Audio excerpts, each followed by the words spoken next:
Hey, I'm Galen from Local Creative Co. And in this video, we're going to be talking all about your Instagram bio links and why you shouldn't be using Canva or Linktree to create your Instagram bio page. Before we get started, let me know what you're currently using for your link in bio page.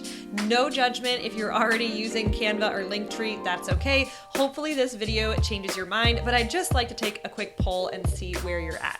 Also, make sure to hit that subscribe button and like this video so you don't miss any videos we put out in the future. Let's start with some of the pros of using something like Canva or Linktree for your Instagram bio link design. Canva has a ton of different designs to choose from, and you can really quickly get a bio page up and running in a matter of minutes. I haven't personally used Linktree, but I've heard great things about it, and again, it's very easy to get up and running. Because you have no way to add your tracking code from something like Google Analytics to your Canva or Linktree page, you have no idea how many people are clicking the link in your bio and heading over to your website and which of your links they're choosing.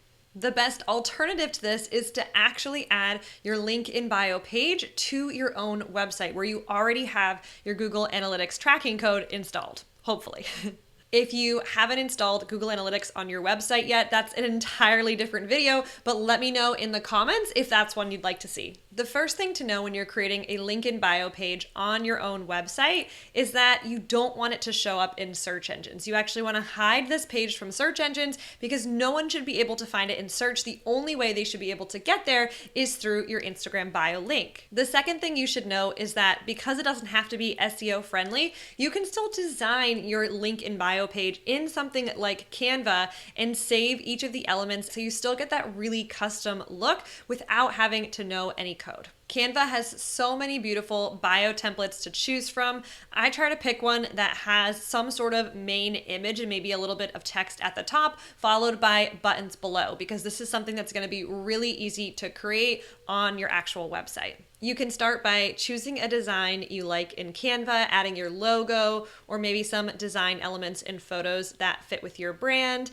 Then we're going to download your Canva design to our desktop. Canva has the option to publish as a website. We're actually not going to choose that. You're going to click the down arrow right next to that, and then you can download it to your computer. I have Canva Pro, so I'm going to download this graphic with a transparent background, but you could always download it with a background color if you don't have Canva Pro, and then just make sure that the color of your graphic matches the color of your website. You can style the buttons directly in Canva if you want to, or you can use your website builder to add buttons that way.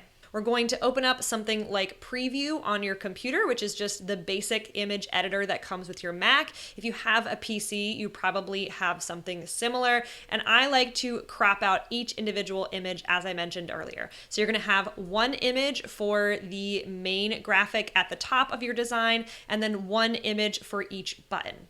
If you're using your website builder like Squarespace or Showit to create these buttons, you do not need to crop them out of your design. You really just need one image for the top part of your design, and then we can add the buttons manually depending on which website builder you're using.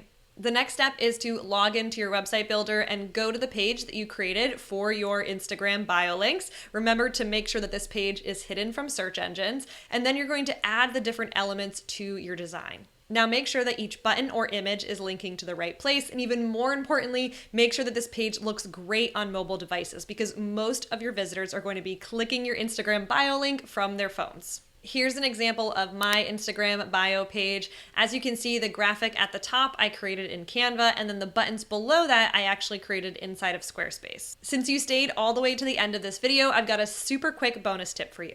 You can install a free heat map software like heatmap.com to your website. It's free for up to 5 pages, and that way you can see exactly which buttons in your link in bio people are clicking on. This might help you figure out how you want to arrange your buttons or what content your audience is most interested in. Thanks so much for watching. If you enjoyed this video, make sure to hit the thumbs up and subscribe so you don't miss any of our future videos. I can't wait to see you in the next one.